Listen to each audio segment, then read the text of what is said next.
오늘날 우리가 지금 살아가는 이 시대에 특별히 지금 현 시대에 이 기독교의 이 타락 또는 부패 이런 것들이 뭐 매스미디어 그러니까 언론이 워낙 발달했기 때문에 이제는 뭐 그 자주 등장하지 않습니다. 옛날에도 있었겠죠. 근데 옛날에는 이제 어떤 뭐 뉴스라든지 이런 그 매스미디어가 발달하지 않아서 잘 몰랐을 수도 있는데 요즘은 너무 쉽게 이 기독교의 이제 타락과 이제 부패한 모습들을 우리가 언론을 통해서 종종 접하게 됩니다. 뭐 작게는 이 개인 그렇죠. 지금 얼마 전에 이제 한국에서도 특별히 이제 어떤 성직자 목회자의 이제 성적인 이제 스캔들이 좀 많고 그다음 뭐 재정적인 문제 그런 것들 이제 언론에 나오고 그런데 또 재밌는 것은 제일 교도소에 있는 그 사람들 중에 거기서 예수를 믿는 사람도 있겠지만 이민가 죄송해요 장로님들 그다음에 이제 안수 집사님들 그냥 일반 서리 집사 말고도 이런 중직자들이 교도소에 상당히 많이 있어요. 그 중에 가장 많은 퍼센트가 뭐냐면 사기. 그 아무튼 뭐 이런 언론에 나온 거 아니면 실제로 이제 그 구속되어 있는 사람들 속에 예수 믿는 사람이 한 사람도 없어야지 되는데 참 현실은 이 예수 믿는 사람들이 언론에도 등장하고 제일에도 가 있는 걸 보게 됩니다. 근데 개인만 그런가요? 조금 더 큰 이제 단체로 보면은 뭐 얼마 전에 이제 이런 것 때문에 이제 사람들 불신이 자꾸 자라나는데 이제 선교 단체 우리가 이제 다 믿고 이게 도네이션 기부를 하지 않습니까? 근데 그것을 이제 유용한 거죠. 왜 지금까지 그런 어떤 감사나 이런 것들이 그 요즘에 들어서야 이제 이런 사건이 터지면서 하는데 그러니까 하나님을 믿는 그 사람들 그 예전에 한번 그 한국에서 참 유명한 그 한번 이제 시사 이제 일반 언론에 나온 것 중에 이제 장애우를 섬기는 그 단체에서 실제 그 이제 원장님 그 돌보시던 분들은 아주 호화 생활을 하고 있었던 이게 이제 언론에도 한번 나왔으니까 그러니까 개인도 그렇고 단체도 그렇고 아니 세상 사람들 그럴 수 있어요. 우리가 뭐 알다시피 근데 우리가 이제 놀라는 건 하나님을 믿는 사람들인데 하나님을 섬기는 단체인데 뭐 이 개인과 단체만 그런가요? 우리가 조금 더 시야를 넓게 보면은 국가도 그렇죠. 여러분 미국이 어떤 나라입니까? 미국이 원래 그 대통령도 그렇고 모든 대법원장도 다 어디에 손을 얹고 선서하죠? 원래 성경이잖아요. 이 나라의 근본이 성경이에요. 요즘 근데 미국을 기독교 국가라고 부르나요? 우리는 부를지 몰라도 일단 이 전 세계에서 미국을 결코 기독교 국가라고 이제 말하지 않습니다. 예수 믿는 사람들 퍼센티지가 3분의 1이 안 돼요. 퍼센티지 자체로도 기독교 국가라 말하지 않아요. 근데 우리가 알다시피 그래도 미국의 뿌리는 이 성경이었어요. 그런데 이 나라가 세워진 그 뿌리가 성경임에도 불구하고 지금 이 나라가 뭐 우리가 잘 알죠. 뭐 동성애도 인정하고 있고 창조론은 이제는 다 가설이고 진화론을 다 교과서에서 가르치고 있고 나라도 분명히 변하고 있습니다. 한국도 복음의 빚진 나라예요. 한강의 기적이 아니고 사실은 복음의 기적이에요. 뭐 우리 뭐 다른 나라는 다 게을러 가지고 발전을 못 할까요? 아니요. 부지런한 나라도 많습니다. 근데 그 시기와 그 상황에서 또 우리나라에 학교를 세워지고 병원을 세워지고 정말로 선한 마음으로 베푼 건 다 선교사님들을 통해서였어요. 세계 열강들은 다 우리나라에서 뭘 뺏어갈까? 뭐 철도 부선권, 뭐 광산 채굴권, 뭐 이런 것들에 관심이 많았고 정말 우리나라에 헌신적으로 한 건 선교사님들이 오셔가지고 다 또 여기서 인재들을 발굴해서 보내가지고 유학 보내고 또 유학 온 사람 다 후원한 게 다 교회들이 했었어요. 그만큼 한국이 복음에 빚진 나라인데 요즘 한국에서 보면은 많이 이제 사라졌어요. 오죽하면은 기독교를 들어보셨죠? 개독교라고 얼마나 참 모욕적인 말들을 많이 하는지. 자, 아무튼 우리가 살고 있는 이 시대에도 분명히 그래 세상이 타락한 것은 이해할 수 있는데 하나님을 믿는 사람들이 부패하고 타락하고 그 단체가 부패하고 그 나라도 부패하는 거 우리가 이것을 현실로 보고 있다는 거예요. 현재만 그런가요? 우리가 좀 과거 역사를 보면은 기독교가 가장 많이 부패했던 것으로 유명한 시대가 이제 중세 카톨릭 시대. 우리가 초대교회부터 해서 얼마나 뜨겁게 믿었어요. 그런데 그 순수했던 믿음이 이 중세 카톨릭 되면 마녀 재판도 하고 마녀 사냥도 하고 온갖 이 타락과 부패가 있었잖아요. 그러면 또 거기에 이제 종교 개혁을 해서 우리가 개신교가 됐잖아요. 그럼 종교 개혁한 개신교들은 문제가 없었나요? 아니요. 그 후에 유럽에 일어난 이 종교 전쟁들, 서로 이 믿음이 다르다고 서로 죽이고 이런 사건들. 또 오늘날 모든 이제 그 성적인 타락이라든지 이런 것들이 출발한 것이 다 유럽에서부터 기독교 국가들에서부터 출발해요. 오히려 오늘날 동성애에 대해서 더 강하게 반대하는 종교가 어딘지 아세요? 이슬람이에요. 정말 이슬람은 오히려 이런 거 씨알도 안 먹혀요. 근데 기독교 안에서만 이렇게 어찌 보면 하나님의 말씀과 반대되는 이런 부패와 타락함이 많이 생기고 있습니다. 자, 이런 시대에 살면서 우리가 한번 오늘 이제 설교 제목이 이제 기브아의 이제 수치인데 성경 속에서도 이렇게 하나님을 믿는 사람들의 이 부패와 타락함이 많아요. 많은데 오늘은 그 중에 이 사사기에 나온 이 기브아에서 일어난 이 사건 통해서 우리가 그 옛날의 모습과 지금 오늘날 우리 모습 사이에서 과연 하나님은 이것을 어떻게 보고 계시는가, 하나님의 시각에서 또 우리가 어떤 교훈을 얻을 수 있는가, 오늘 우리 거기에 대해서 잠깐 이렇게 생각하고 우리가 은혜를 나누고자 합니다. 먼저 이 기브아의 수치, 이 설교 제목에 나온 이 본문, 원래는 사사기 19장 전체를 다 읽어야 돼요. 그러나 적어도 이 금요일날 오신 분들은 이 내용 다 아시죠? 다 아실 거예요. 여러분, 사사 시대가 어떤 시대죠? 이 사사기 17장 6절 그리고 사사기 맨 마지막 구절 21장 25절에 보면은 사사 시대의 특징을 뭐라고 했죠? 다 자기 소견에 옳은 대로 행하였다. 오늘날도 다 각자 개인주의 그 성향을 가지고 있는데 사사 시대가 딱 그때예요. 자기 소견에 옳은 대로, 다 내가 생각한 것이 옳은 그 시대에, 자기 소견에 옳은 대로 살던 그 시대에 하나님을 이제 그 믿고 떠나고 반복이 되잖아요. 그런데 이제 특별히 사사시는 이제 17장, 사사기 17장부터 두 가지 에피소드를 통해서 자기 소견에 옳은 대로 살던 사람들이 어떻게 살았는가 라는 것을 이제 소개를 해요. 하나가 이제 이 미가라는 그 레위인과 이 단지파 이야기가 나와요. 아무튼 이때는 사람들이 하나님을 섬기는 제사장도 다 개인 제사장으로 삼으려고 했던, 하나님의 말씀을 내가 들으려고 하는 게 아니라 나를 위하여서 하나님께 기도하는, 그러니까 개인적인 제사장, 이런 이제 그 미가와 단지파가 가지고 있는 그 교훈이 있고,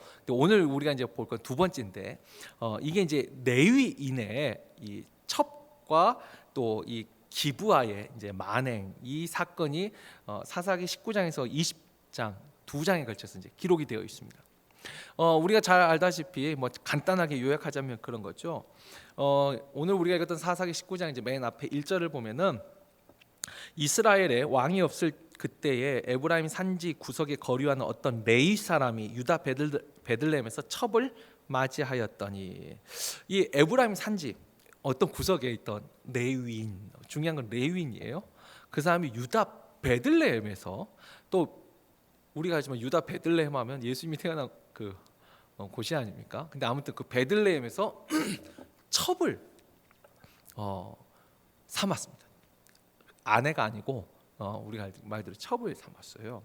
자, 그런데 또 2절에 보면은 그런데 그 첩을 데리고 에브라임 산지 왔는데 이 첩이 음행을 또 했습니다. 그러니까 간음을 했어요. 그리고 간음해놓고 그냥 집으로 도망을 가버렸어요. 이 첩도 참 대단해요. 근데 도망을 갔어요. 근데 도망을 갔더니 이 레위인이 첩이 그래도 되게 이뻤나 봐요.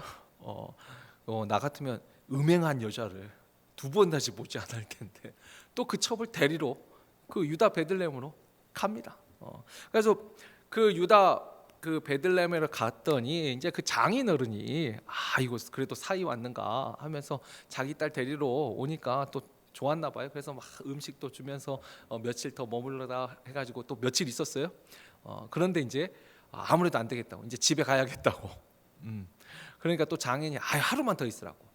그랬더니 오늘 이제 그 10절 우리가 이제 읽었던 본문이 나왔죠. 그 사람이 다시 밤을 지내고자 하지 아니하여 이젠 안 되겠습니다. 이제 가겠습니다. 그러니까 이제 떠나는 거예요.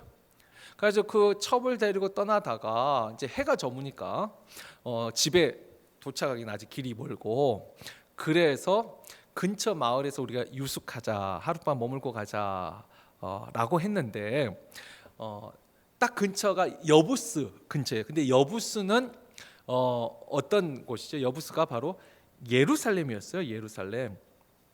여부스 그 자체가 근데 이 사사 시대 때 예루살렘은 아직 그 이스라엘 민족이 정복을 하지 못했어요. 예루살렘을 정복한 것은 다윗 왕 때 정복을 하고 그때 이제 그 이스라엘의 수도로 삼았죠. 근데 아직까지는 그러니까 여부스에 가나안 사람이 살고 있으니까 거기 가지 말고 차라리 우리 민족이 있는 우리 이스라엘 민족이 사는 기브아나 라마로 가서 쉬자. 근데 하필이면 이제 기브아에 가까이 도착해서 기브아로 들어간 거예요. 그러니까 사사 시대 때는 여호수아가 지금 가나안 땅을 다 정복했잖아요. 정복했는데 아직 군데군데 남아 있었어요. 여부스는 아직 정복하지 못한 땅이고, 기브아는 분명히 이스라엘이 정복하고 거기에 터를 잡고 살고 있는 성읍이었어요. 그러니까 우리 민족 하나님을 믿는 사람들이 있는 그 성으로 가자 하고 이제 기브아로 들어간 거죠. 자, 오늘 우리가 읽었던 본문 이제 여기까지. 근데 거기 그 후로 어떤 일이 일어나죠? 거기 갔더니 어떤 그 늙은 남자 한 사람이 그럼 우리 집에 와서 쉬어라 하고 그 레위인과 그 첩을 데리고 들어가죠. 근데 그 기브아 성읍에 있던 이제 불량배들이 이 레위인 남자를 원했죠. 남자를. 사실은 그 여자 첩이 아니고 우리가 이 남자와 상관하겠다. 이 성경이 이제 좀 부드러운 말로 좀 표현했지만 이게 이제 동성애죠. 우리가 그 남자와 동성애를 할 테니까 그 남자를 내놔라. 그랬더니 이 집주인도 참 사고 방식이 참 이해가 안 돼요. 근데 어쨌든가 이 사람은 내 손님이고 나에게 아직 시집까지 아니었는데 딸이 있으니까 내가 이 딸과 그다음에 이 사람이 첩이 있으니까 이 첩을 내가 내주겠다. 그랬더니 이것도 정상이 아니에요. 정상 아닌데 이 기부와 그 불량배들이 아니다고, 싫다고. 자, 그러니까 이 첩을 내준 사람이 누구냐면 레위인이 내어줍니다. 그러니까 상황이 보니까 자기가 지금 위험하게 생긴 거예요. 이 주인장이 내 처녀딸하고 이 여자를 주겠다 했는데도 막 하니까 자기가 직접 자기 그 첩의 손을 끌고 나가서 그 사람한테 줍니다. 자기가 살겠다고. 그리고 이제 어떤 일이 생기죠? 이제 밤새도록 그 첩이 이제 그 불량배들한테 이제 그렇죠, 윤관을 당하고 그 다음 날 아침에 그 문지방까지 기어와서 이제 거기서 이제 죽었죠. 그런데 그 모습을 보고 또 이 레위인이 그래도 마음에 분노했어요. 분통해가지고 어떻게 해요? 그 첩에 또 이 시신을 12토막을 내요. 12토막을 내서 이스라엘 12지파의 한 덩이씩 또 닭을 택배로 보내요. 그랬더니 나중에 이 이스라엘이 그걸 받고 이게 무슨 일이냐? 그러니까 이제 거기에 뭐 편지도 썼겠죠. 그러니까 이런 악이 우리 가운데 있냐 하면서 이 이스라엘 이 12지파가 이 기브아라는 이 성읍을 우리가 다 멸하자. 근데 처음에는 이 불량배들만 내놓으라 그랬어요. 이 죄를 저지르는 이 악한 사람만 내놓으라. 근데 이 기브아가 속한 지파가 베냐민 지파인데 이 베냐민 지파가 니들이 뭔데 아까 다 자기 소견에 오른 대로 니들이 뭔데 내놓으라 말라 해. 그래서 전쟁을 준비해. 그러니까 전쟁을 준비해서 이 이스라엘 나머지 11지파죠. 이제 11지파하고 베냐민 지파가 전쟁을 하고 이 베냐민 지파가 어떻게 돼요? 거의 다 몰살을 당합니다. 그게 이제 이 19장에서 20장의 이제 내용이죠. 지금 제가 뭐 간단하게 말씀드렸지만 사실 지금 이 이야기는요. 오늘날 들어도 참 이거 만약 이런 사건이 뉴스에 나왔으면 지금 엄청나게 이게 이슈가 될 걸요. 심지어 저도 성경을 처음 읽을 때 어떻게 이런 사건을 성경에 어찌 보면 너무나 적나라하게 잘 생각해 보면 성경에 우리가 참 감당하기 어려운 내용들 참 많아요. 그렇잖아요. 뭐 창세기 시아버지가 며느리 해가지고 뭐 임신을 뭐 시키기도 하고 오빠가 누이를 이 다윗 집안에서 일어났던 일이 있잖아요. 오빠가 누이 동생도 강간하고 또 신하의 아내도 빼고 어찌 보면 정말 추잡하고 어떻게 이런 것을 성경에 기록할 수 있을까 싶을 정도로 정말 적나라하게 기록을 남겼어요. 자, 지금 우리가 제가 읽었던 지금 말씀드렸던 사사기 19장에 있는 이 레위인과 레위인의 첩의 사건도 이게 그냥 성경에 기록돼 있어서 우리가 읽긴 읽지만 이건 정말 참담한 사건이죠. 자, 근데 이 참담한 사건 일단 이게 사건 내용이에요. 이게 사건 내용이고, 근데 성경에 그러면 이런 일이 있었다.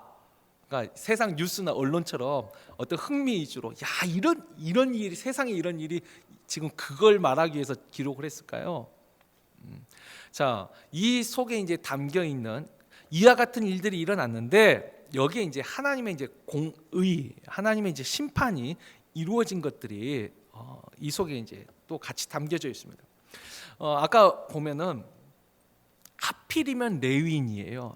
그 앞에 이제 미가와 단지파에서도 레위인이 걸려 있어요. 그러니까 하나님을 믿는 그 사람들 중에 특별히 레위인이라면 오늘날 우리 식으로 하면 이제 성직자, 하나님을 특별히 섬기도록 구별된 사람들이잖아요. 여기는 구별된 사람들이 타락해 있어요. 이 사람들도 타락해 있어요. 이 레위인이 어떻게 타락했죠? 일단은 레위인은 첩을 둘 수가 없어요. 첩을 둬서는 안 돼요.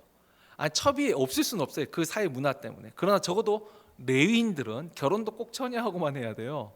왜냐, 구별됐기 때문에. 적어도 다른 집안은 세상에 살면서 뭐 다윗도 첩을 얻고 다 했죠. 그러나 하나님을 섬기는 사람들은 특별히 하나님 앞에 제사를 드리고 예배를 드리는 사람들은 하나님이 말씀하신 창조의 원리대로 가정을 이루되 첩을 둬서는 안 돼요.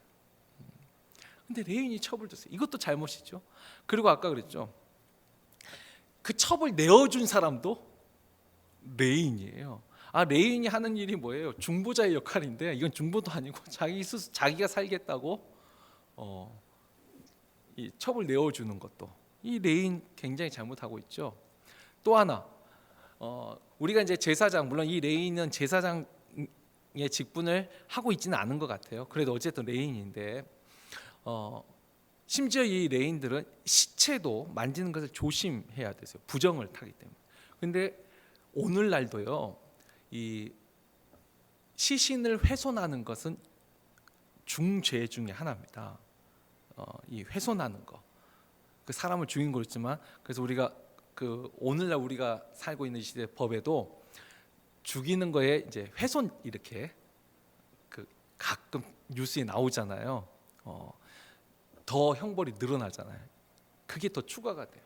근데 레위인이 아무리 자기가 분노했다 하더라도 상상해서 12토막을 냈다는 것은 너무 상상 많이 하면 좀 잔인하니까 그래도 이 레위인이 어찌 보면 하나님으로부터 구별된 지파 사람으로서는 도저히 할 수 없는 일들을, 또 해서는 안 될 일들을 다 하고 있어요. 자, 근데 이 레위인, 오늘 이 사사기 19장 또 20장에는 레위인에 대한 이야기는 여기까지만 있어요. 그 모습만 보여줘요. 근데 우리가 하나 이제 짐작할 수 있죠. 하나님으로부터 구별된 사람이 이렇게 부패하고 타락했어요. 그건 하나님의 명예를 잃어버린 거죠. 그런데 더 중요한 거, 어쩌면 이 레위인은 하나님이 주신 구원도 잃어버리지 않았을까. 이건 이제 우리가 이제 추측할 수 있는 거고, 더 이상 레위인에 대한 말은 없어요. 분명히 하나님이 이 레위인에 대해서도 하나님이 분명히 저는 심판했을 거라고 저는 생각합니다. 근데 이제 그 다음에 레위인의 첩과 그 다음에 아까 이 기브아 사람들, 그리고 이스라엘에 대해서는 하나님의 공의가 분명히 이제 기록이 됩니다. 이 레위인의 첩은 그렇죠. 음행을 했어요. 그 음행의 대가로 윤관을 당하고 죽임을 당합니다. 그리고 이 기브아 사람과 또 특별히 이 기브아가 속해 있던 베냐민 지파가 이 동성애를 인정을 했었잖아요. 그리고 이 동성애를 인정하고 그 다음에 회개를 거부했습니다. 그 나중에 이스라엘 다른 11지파가 너희들 잘못했다, 그래서 그 죄를 없애라 하는데 그걸 거부해요. 근데 어쨌든 이렇게 죄가 있고 그 죄에 대해서 회개를 거부했을 적에 이 베냐민 지파는 거의 멸망의 길로 갑니다. 그래서 원래 베냐민 지파가 굉장히 큰 지파였어요. 이 출애굽에서 나올 때만 해도. 왜 그랬을까요? 원래 베냐민이 요셉 지파잖아요. 그러니까 그 요셉과 베냐민이 이 라헬의 소생이고, 그래서 원래 애굽에서 나올 때만 해도 이 요셉이 이제 그 에브라임과 므낫세 지파로 두 개로 나눠지고 베냐민 지파인데 실제 숫자로는 굉장히 많았습니다. 그런데 이 사건으로 베냐민이 이스라엘 12지파에서 가장 열악한 지파로 축소가 됩니다. 하나님의 이제 심판을 받은 거죠. 그리고 또 이스라엘도 뭐 이거 또 나중에 기회가 되면 보겠지만, 이 베냐민과 전쟁을 할 때 이 이스라엘은, 베냐민은 싸우려고 모인 사람이 거의 한 3만 명이 좀 안 돼요. 근데 이스라엘은 40만 명이 모여요. 10배가 넘잖아요. 그러니까 너무 이 기고망장했어요. 그래서 하나님한테 물을 때도 우리가 누가 가서 먼저 싸우리까? 누가 먼저 싸울까요? 이렇게 물어봤어요. 저도 예전에는 이 부분을 잘 이해를 못했는데, 그래놓고 이스라엘이 연속해서 계속 패배를 합니다. 그러니까 나중에 이스라엘은 어떻게 기도하냐면, 우리가 가서 싸울까요? 싸우지 말까요? 나중에 우리가 여기에 대해서 좀 더 깊게 생각하겠지만 잠깐 말씀드리자면, 그렇죠. 우리가 기도할 때 내가 결정해놓고 하나님 이거 해주세요 하는 기도가 있고요, 정말로 하나님이 결정해 주세요. 그러니까 우리는, 제가 기도할 때도 우리는 늘 예스만이 기도의 응답이라고 생각을 하잖아요. 근데 진짜 하나님의 주권을 인정하는 기도는 뭐죠? 하나님이 예스 하실 수도 있고 노 하실 수도 있고 웨이트 기다리라 하실 수도 있고 얻어 다른 것으로 주실 수도 있고, 그 모든 걸 하나님께 맡기는 게 진짜 주권을 인정하는 기도죠. 근데 우리는 일단 내 뜻을 주장하면서 이것에 응답해 주세요. 근데 이스라엘은 이게 이제 교만이었어요. 이 이스라엘 교만 때문에 아까 했죠, 이스라엘은 참담한 패배를 당합니다. 그러니까 이 기브아에서 일어난 이 사건, 그러니까 개요와 그 사건의 이 결과를 다 종합해 보면요, 이런 말 있죠. 승자 없는 게임이라. 그런 말 들어보셨어요? 지금 이 이야기에 등장하는 어느 누구도 유익을 얻은 사람이 없어요. 그 레인도, 레인의 첩도, 그들이 머물렀던 기브아, 그 성고, 그 기브아가 속해 있던 베냐민 지파도, 또 이스라엘 전체 관점에서 봐도 아무런 유익을 얻는 사람이 아무도 없는, 이게 진짜 비극인 거예요. 이게 정말 참담한 거죠. 그러니까 우리가 말하는 진흙탕 싸움. 누가 이기고 지고 다 진 거예요, 사실은. 어느 누구 하나도 하나님께 영광을 돌리는 모습이 사실 이 가운데 아무도 없어요. 단지 거기에 이제 비극적인 하나님의 심판 많이 이제 있을 뿐이죠. 자, 이것이 이제 오늘 우리가 읽었던 성경의 이제 내용이라면 이제 이걸 가지고 오늘날 우리의 모습을 한번 돌이켜 보죠. 거기서 얻을 수 있는 교훈이 뭘까? 일단 기브아의 수치라는 말은 이 세상 사람들, 하나님을 알지 못하는 사람들의 부패와 타락에 대한 이야기가 아니고 기브아의 수치는 하나님을 믿는 사람들의 부패와 타락을 이야기하고 있습니다. 이 기브아가 나중에 이제 사울 왕의 고향이 되잖아요. 이 기브아라는 곳이요, 예루살렘 그 다윗 시대 예루살렘이 이제 가장 뭐랬겠죠, 중요한 도시였다면 아직 다윗이 등장하기 전에 기브아가 이스라엘 민족 안에서는 굉장히 큰 성읍이었어요. 그렇게 중요했던 그 기브아, 하나님을 믿는 사람들이 모여 살던 그 곳에 이 타락이 일어났다라는 거, 일단 우리가 이것을 좀 기억할 필요가 있습니다. 이건 과거 이야기가 아니라 오늘날도 아까 했죠, 하나님을 안 믿는 사람들이 부패하고 타락한 것은 우리가 당연히 그렇다고 할지라도 왜 하나님을 믿는 사람들 가운데 이런 일이 생기는가? 우리가 여기에 대해서 뭐 성경 구절 몇 구절을 좀 한번 찾아봤으면 좋겠는데, 에스겔 18장 24절 말씀, 원래 21절부터 읽어야 되는데 21절부터 23절은 어떤 말씀이 있냐면, 만약에 범죄한 이가 있어요, 죄인이 있는데 그가 그 죄를 회개한다면 하나님은 그를 용서하시겠다는 말씀이 앞에 나오고, 근데 이제 오늘 우리가 이제 볼 부분은 기브아의 수치와 연관해서 볼 건 24절인데 우리 한번 다 같이 읽겠습니다. 만일 의인이 돌이켜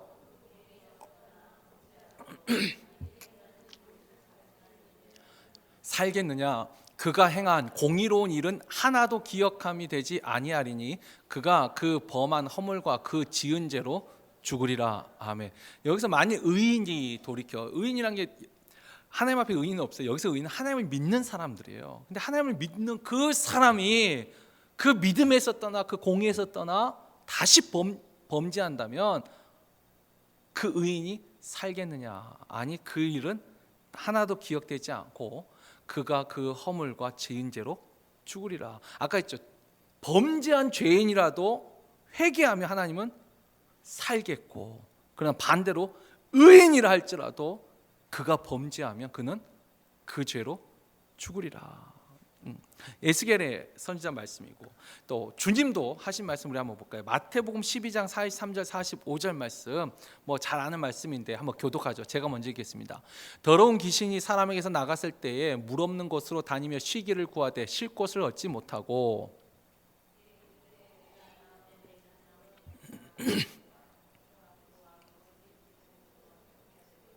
다 같이, 이에 가서 저보다 더 악한 귀신 7을 데리고 들어가서 거하니 그 사람이 나중 형편이 전보다 더욱 심하게 되느니라. 이 악한 세대가 또한 이렇게 되리라. 아멘. 그러니까 더러운 귀신을 쫓아내고 청소가 되었어요. 하나님의 은혜를 받았어요. 그러나 그 안에 하나님의 은혜를 계속 간직하지 않으면 그 사람의 나중 형편이 처음보다 더 나빠진다 라는 말씀이에요. 자, 그러면 이제 우리가 히브리서 6장 4절에서 6절 말씀인데, 이건 자막은 없고 우리가 한 번 비침을 얻고 성령의 은사에 참여하고 다시 타락한 그 사람은 다시 새롭게 하는 회개할 수 있는 기회를 얻을 수가 없는, 이는 예수 그리스도를 2번 십자가에 못 박도록 현재의 욕부임이라. 그러니까 한 번 비침을 받고 성령의 그 은사에도 참여를 했어요. 그런데도 다시 타락한 사람들이 이야기가 있어요. 자, 베드로도 비슷한 말을 하죠. 우리 베드로후서 2장 20절 21절 말씀 또 같이 한번 읽겠습니다. 만일 그들이 우리 주 대신 구주 예수 그리스도를 알므로 세상의 더러움을 피한 후에 다시 그 중에 얽매이고 지면 그 나중 형편이 처음보다 더 심하리니 의의 도를 안 후에 받은 거룩한 명령을 저버리는 것보다 알지 못하는 것이 도리어 그들에게 나으니라. 아멘. 이게 주님이 하신 말씀을 베드로가 조금 다르게지만 똑같이 한 거예요. 그리스도를 알므로 세상의 더러움을 피했어요. 하나님을 내가 믿고 은혜를 받았는데 다시 돌아가게 되는 거. 결국 이 기부와의 수치는 하나님을 믿는 사람은 결코 범죄하지 않고 부패하지 않고 타락하지 않나요? 아니요. 거기에 대해서 하나님을 믿는 사람들도 부패하고 타락할 수 있다라는 거예요. 그래서 사도 바울이 말했듯이 너희가 선 줄 알거든 넘어질까 조심하라. 이 기부와의 수치는 우리에게 그걸 알려주는 거죠. 하나님을 믿었다고 해서 부패하지 않고 타락하지 않은 것이 아니라 때로는 더 추한 모습으로 바뀔 수도 있어요. 물론 세상이 더 추하죠. 근데 하나님은요, 기준이 좀 다르신 것 같아요. 하나님을 믿었던 그 사람에게는 더 엄한 기준을 세우시는 것 같아요. 자, 그래서 이 기부와의 수치가 우리에게 주는 교훈, 하나님을 믿는 사람들도 내가 진짜 하나님의 은혜를 붙잡지 않으면 부패하고 타락할 수 있다는 거, 거기에 대한 우리에게 교훈을 주고, 그리고 또 하나 이제 두 번째, 이게 이제 과거 이야기라면 오늘날 우리에게 기부하는 어디인가, 오늘 나에게 있어서 기부하는 어딘가. 이 미국도 그렇죠. 동성애를 인정하고 간통죄를 폐지하고 이제는 대마초 이런 것도 마리아나 이것도 이제 합법화시키고 하나님이 지금 그다음 진화론을 가르치고 우리가 볼 때 물론 이제 보는 관점이 좀 다양하긴 하겠지만 오늘날 이 미국 안에 일어나는 여러 가지 재난 사건 사고들을 통해서도 아까 했죠. 하나님은 분명히 공의로운 심판을 하십니다.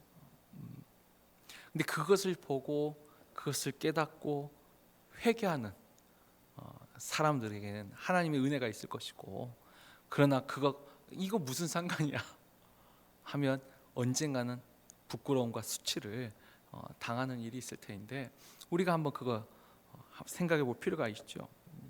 한국도 마찬가지고 예전에 한국이 전 세계 진짜 기독교 역사상 유례가 없는 새벽 예배가 있고, 그리고 한국에 산이 얼마나 많아요.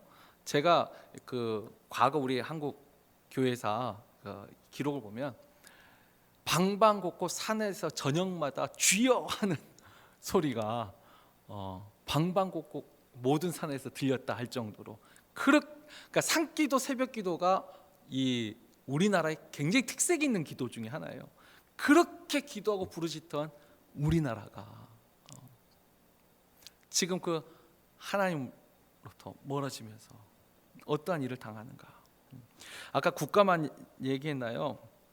아까 이제 교회도 우리가 기부와의 수치, 그 기부와의 수치는 하나님을 믿는 사람도 부패하고 타락한다는 사실뿐만 아니라 반드시 거기에 하나님의 공의로운 심판이 있다. 이 두 가지가 교훈을 주고 있는데 오늘날 우리가 사는 이 시대에도 우리가 이 기부와의 수치를 당하지 않을까. 왜냐하면 그렇죠. 교회 안에서 요즘 얼마나 소송이 많습니다. 여러분 교회에서 싸우는 거 아직 못 보셨죠? 얼마나 다행이에요. 그게 축복이에요. 근데 언론에 나오는 저도 직접 보지 못했지만 이 LA에서도 유명한 교회 한 교회 있잖아요. 동양선교교회라고 그 이야기 들어보면, 그리고 저도 한국에서 한국에도 요즘 그래요. 이제 좋게 표현하면 용역, 좀 리얼하게 표현하면 이제 조폭 등장해요. 아이고 서로 삿대질하면서 얼마나 심하게 세상에서도 저렇게 싸울까 싶을 정도로 교회 안에서 싸우는 그런 걸 안 봐야 되는데 참 우리가 그런 모습들 한국 교회에서도 참 부끄럽지만 이제 목사님들 모이는 이제 그 총회에서 한번 가스총 사건도 한번 유명한 사건이 있었어요. 미국엔 총기가 있지만 한국은 이제 가스총 한번 참 기가 막힌 어찌 보면 참 수치스럽죠. 교회에서 싸움 해보세요. 그게 얼마나 수치예요. 근데 그 수치를 하나님이 또한 보고 계신다는, 하나님 심판하신다는 거예요. 오늘날 우리 안에도 여전히 우리가 이 기부와의 수치가 과거 역사에 대한 이 기록, 지식이 아니고 지금 우리가 살아가는 이 시대에도 여전히 우리는 기부와의 수치를 통해서 교훈을 얻어야 돼. 레위인도 타락하고, 그 다음에 일반 백성들도 타락하고, 그 나라가, 하나님을 섬기는 나라가 타락했을 적에 하나님이 그것을 다 보고 계시고 듣고 계시고 알고 계신 하나님께서 그것을 심판하신다는 거. 우리가 이것을 기억하면 그래도 늘 하나님 앞에 우리가 좀 두렵고 떨린 마음 있잖아요. 우리가 하나님의 은혜를 붙잡고 그 세상이 줄 수 없는 평안을 누리는 거 정말 중요합니다. 그러나 그것과 함께 하나님을 경외하는 마음, 거룩하신 하나님 앞에 우리가 구별된 삶을 살아야 된다는 거, 그리고 나도 부패하고 타락할 수 있다는 거. 언제든지 우리가 하나님 중심에 끊임없이 좌로나 우로나 치지 않고 거기에 집중하지 않으면 우리도 언제든지 내 중심으로, 우리가 이제 이번 주일날 보겠지만 믿음도 자기 중심적인 믿음이 있거든요. 자기 소견에 오른 대로 믿는 믿음이 있어요. 하나님의 말씀을 분별하고 정확하게 믿는 믿음이 아니라 내 소견에 오른 믿음. 그렇게 됐을 때 어떤 결과가 오는지 우리가 이 내용들 한번 기억하고 우리가 하나님 앞에 좀 근신하면서 정말 하나님을 경외하는 마음, 두렵고, 그래서 빌립보서에서 보면 사도 바울이죠. 너희는 두렵고 떨린 마음으로 너희 구원을 이루라. 하나님의 은혜에 감사하면서, 그러나 또 두렵고 떨린 마음으로 하나님, 나는 연약한 존재입니다. 늘 나를 붙잡아 주옵소서. 우리가 그와 같은 믿음으로 적어도 우리가 살고 있는